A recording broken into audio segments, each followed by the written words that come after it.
पूर्व सीजेआई चंद्रचूड़ के एक बयान से सुप्रीम कोर्ट के वरिष्ठ वकील हरीश साल्वे उन पर भड़क गए हैं। पूर्व सीजेआई चंद्रचूड़ द्वारा ये बयान एक इंटरव्यू के दौरान दिया गया। इस दौरान उन्होंने सुप्रीम कोर्ट के कामकाज से लेकर कई फैसलों पर बात की। अब इसे लेकर सुप्रीम कोर्ट के वरिष्ठ अधिवक्ता यानी वकील हरीश साल्वे ने उन पर निशाना साधा है। वहीं सुप्रीम कोर्ट के वरिष्ठ वकील हरीश साल्वे ने भारत के पूर्व मुख्य न्यायाधीश डीवाई चंद्रचूड़ की एक इंटरव्यू को लेकर आलोचना भी की है। उन्होंने कहा कि इसके चलते चंद्रचूड़ नहीं, सुप्रीम कोर्ट भी सवालों के घेरे में आ सकता है। उन्होंने कहा कि न्यायिक फैसलों के बारे में चर्चा अदालत में की जानी चाहिए, किसी इंटरव्यू में नहीं। बताते चले, पूर्व सीजेआई ने बीबीसी से बातचीत में अनुच्छेद 370 खत्म करने पर चर्चा की थी। टीवी इंटरव्यू में बातचीत करते हुए साल्वे ने कहा, आप बीबीसी के पत्रकार से बात कर रहे हैं तो आपको पता होना चाहिए कि आप मुसीबत में फंसने जा रहे हैं।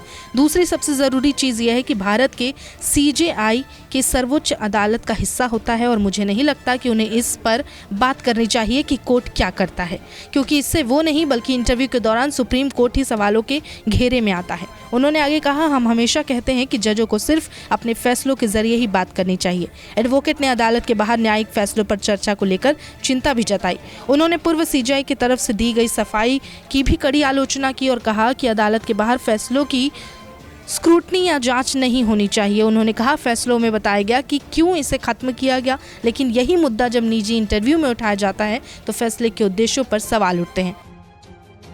बताते चले कि बीबीसी पत्रकार स्टीफन शाकुर ने पूर्व सीजेआई चंद्रचूड़ से बातचीत में आर्टिकल 370 को लेकर सवाल किया था कि इसे खत्म करने का फैसला क्यों किया गया।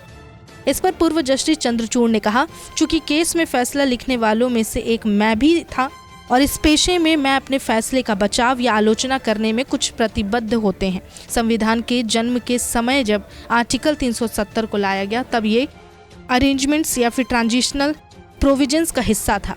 पूर्व सीजेआई ने आगे कहा, बाद में इसे टेम्पररी एंड ट्रांजिशनल प्रोविजंस के रूप में बदल दिया गया और जब संविधान का जन्म हुआ तो माना गया कि वो ट्रांजिशनल था, उसे खत्म करना होगा, इसे पूरे पाठ के साथ मिलाना होगा। अब ट्रांजिशनल प्रोविज़न को खत्म करने के लिए 75 साल से ज़्यादा का समय बहुत कम है। उन्होंने ये भी बताया कि सुप्रीम कोर्ट ने इस बात को भी ध्यान में रखा कि अगर चुनी हुई सरकार प्रावधान को खत्म करने का फैसला करती है तो ये स्वीकार्य है।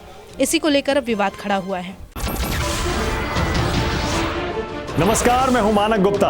अगर आपको हमारा ये वीडियो पसंद आया हो तो इसे लाइक और शेयर जरूर करें और हाँ, हमें सब्सक्राइब और फॉलो करना ना भूलें ताकि आप देश और दुनिया की कोई खबर मिस ना करें।